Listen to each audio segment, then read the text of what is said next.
आप सभी दोस्तों को राधे राधे। श्री कुंज बिहारी श्री हरिदास। बंधुओं, भक्ति में यदि अपेक्षा आ गई, भक्ति में यदि मांग, कोई डिमांड आ गई, फिर वो भक्ति नहीं रहती, सौदेबाजी बन जाती है। और हमें लगता है कुछ लोग बांके बिहारी मंदिर में या किसी भी मंदिर में जाते ही इसीलिए कुछ चाहिए उन्हें, क्योंकि हमारे आस पड़ोस में कुछ लोग ऐसे मिल जाते हैं। उनसे आप पूछो, क्या आप घर में पूजा करते हैं? तो कहते हैं हाँ करते हैं। क्यों करते हैं? कहते हैं दादी कहती है इसलिए करते हैं। कोई कहता है घर में मंदिर है इसलिए भगवान को 2 अगरबत्ती लगा देते हैं हम भी। कोई कहता है भगवान की पूजा करने से भगवान परीक्षा में अच्छे नंबरों से हमें पास करा देंगे। कई तो ऐसे भाई बंधु होते हैं, उनसे आप कहो चलो वृंदावन चलते हैं बिहारी जी के दर्शन करने, तो कहते हैं हम घर पर ही खुश हैं, हमने कौन सा पाप किया है जो मंदिर जाएं, हम कौन से बुजुर्ग हैं, अभी कोई समय है मंदिर जाने का, परिक्रमा करने का। मतलब सुखी हो तो पूजा नहीं करनी चाहिए, दुखी हो व्यक्ति तभी पूजा करनी चाहिए। सुखी होने पर क्यों बांके बिहारी जी को परेशान करूं, ऐसी धारणा रखते हैं आज के लोग, जो बिल्कुल भी नहीं चलेगा। निरपेक्ष भक्ति होनी चाहिए। लोग जाते ही मंदिर में लिस्ट लेकर हैं। बंधु, बिना अपेक्षा के कोई बांके बिहारी जी के सुंदर रूप का दर्शन करना ही नहीं चाहता। और ऐसा वो लोग करते हैं जो हमारे बांके बिहारी की महिमा को जानते ही नहीं। बांके बिहारी जी का दर्शन करने गए, सामने अगर गलती से भी बिहारी जी को ले जाने के लिए दोनों हाथ जोड़कर गाया भी होगा कोई भजन भी, थोड़ी ही देर में चेक करेंगे कुछ हुआ चमत्कार कि नहीं। बंधु, ऐसे थोड़ी ना होगा चमत्कार, ऐसे नहीं दिखाई देता बिहारी जी का चमत्कार। अगर बिहारी जी का चमत्कार, उनका यदि प्रेम देखना है तो निरपेक्ष भक्ति करनी होगी, निस्वार्थ भाव से। कोई कहे आपसे और फिर आप मंदिर जाओ भक्ति करो, वो ठीक है, लेकिन बंधुओं आपके भीतर से इच्छा हो, दिन रात आपका मन उथल पुथल रहे, नहीं मुझे बांके बिहारी जी के दर्शन करने जाना है। और जब आप बिहारी जी का दर्शन एक प्यास भरी दृष्टि से करेंगे, उस समय आपको बांके बिहारी जी की करुणा का दर्शन अवश्य होगा। इस बात को आप लिख लो। बंधु, एक बड़े बर्तन में से एक छोटे से बर्तन में जब आप तेल डालते हैं तो एक धार बन जाती है। ऐसे ही बिहारी जी से भक्त का तार हमेशा जुड़ा रहना चाहिए, सतत भक्ति होनी चाहिए। और ये तभी संभव है जब भक्त निस्वार्थ भाव से भक्ति करेगा।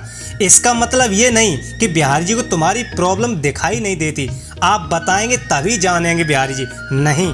जब आप निस्वार्थ भाव से भक्ति करेंगे तो आपकी ज़रूरत को फिर बांके बिहारी पूरी करेंगे।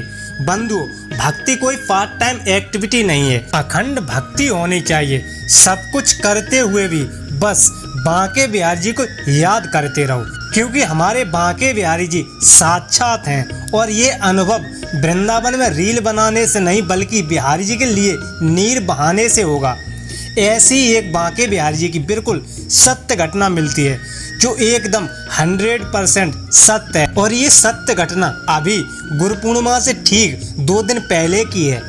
आप में से कई भक्तों ने सुनी भी होगी, जिन्होंने नहीं सुना बिहारी जी की इस लीला के बारे में वो जरूर सुने, क्योंकि सुनकर आपको काफ़ी प्रसन्नता होगी। बड़ी प्यारी घटना है बंधुओं। ये घटना गुरु पूर्णिमा से ठीक 2 दिन पहले की है, 1 जुलाई की। सैन्य सेवा में जो सेवायत जाते थे वो आचार्य जी बिहारी जी की सेवा में गए। पहले बिहारी जी का अंदर श्रृंगार किया, फिर गोद में लेकर बिहारी जी को बाहर जगमोहन में आए।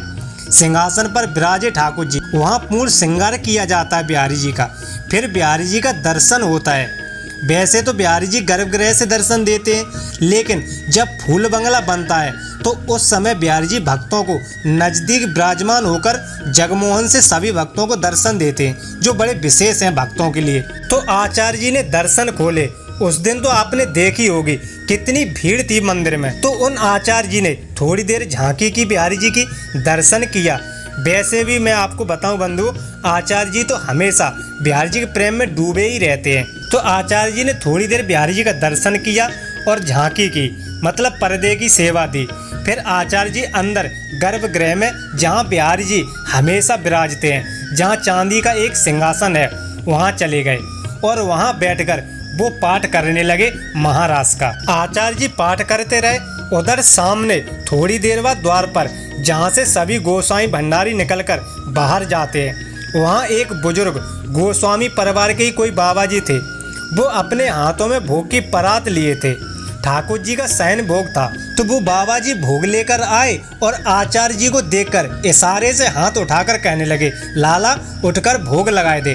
बाबा शायद देख नहीं पा रहे थे कि आचार्य जी महाराज का पाठ कर रहे, तो आचार्य जी ने भी इशारे में कहा, बाहर बैठे दर्शन खुल गए। तो उनको समझ नहीं आया और पीछे के रास्ते से आए। उनको लगा शायद ठाकुर जी का श्रृंगार चल रहा है, तो पीछे खड़े होकर आचार्य जी से कह रहे हैं, लाला भोग लगाए दे।